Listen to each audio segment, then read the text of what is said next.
অনেক উলামায়ে কেরাম জেল জুলুমের শিকার হয়েছিলেন, হয়েছেন কিনা? আমি নিজেও 2012 থেকে 19 পর্যন্ত গড় পুরানো মামলা সহ অনেক মামলার আসামি ছিলাম। আপনারা অনেকে হয়তো জানেন, অনেকে জানেন না। আমি গোলমুখাপন মাদ্রাসার জলসা স্টেজে থাকা অবস্থায় জনাব শফিক চৌধুরী সাহেবের নির্দেশে আমি গড় পুরানো মামলার আসামি হয়েছিলাম। এইভাবে অনেক মানুষ মামলা হামলা নির্যাতনের শিকার হয়েছেন, অনেক উলামায়ে কেরাম শিকার হয়েছে। আপনারা কি চান আবার সেই স্বৈরাচার ফ্যাসিস্টদের হাতে দেশ চলে যাক?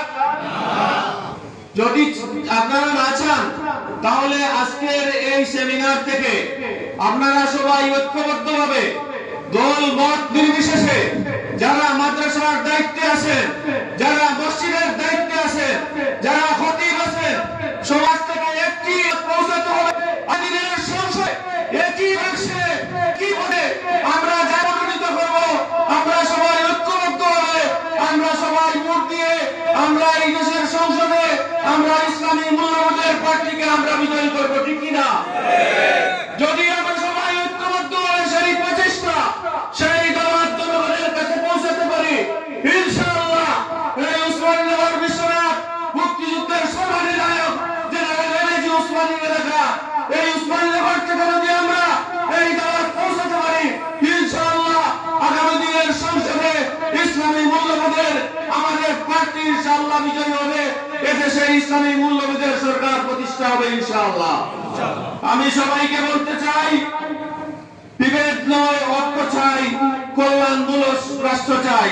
আর এই কল্যাণমূলক রাষ্ট্র প্রতিষ্ঠা করতে হলে উলামায়ে কেরামের ঐক্যের বিকল্প নাই। তাই আসুন আমরা এই উসমানীনগর তথা বিশ্বনাথে আমরা যাকে প্রার্থী করে নিয়ে আসবো, যদি জনাব আব্দুল হান্নান সাহেব আমাদের প্রার্থী হন, জনাব মুত্তাসির আলী হন, যে যিনি আসবেন, যে দলের প্রার্থী হয়ে আসবেন, আমরা সবাই দল মত নির্বিশেষে উনার পিছনে আমরা আমাদের সর্বোচ্চ ত্যাগের বিনিময়ে আমরা ওনাকে বিজয়ী করার জন্য আমরা কাজ করে যাব।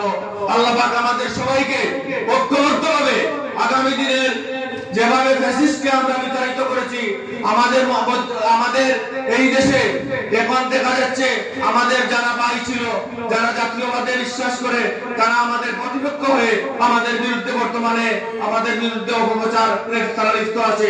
তাই আমাদের সব ইসলামিক দলকে আমরা ঐক্যবদ্ধভাবে আমরা সুকৌশলে আবার তাদেরকে মোকাবিলা করতে হবে।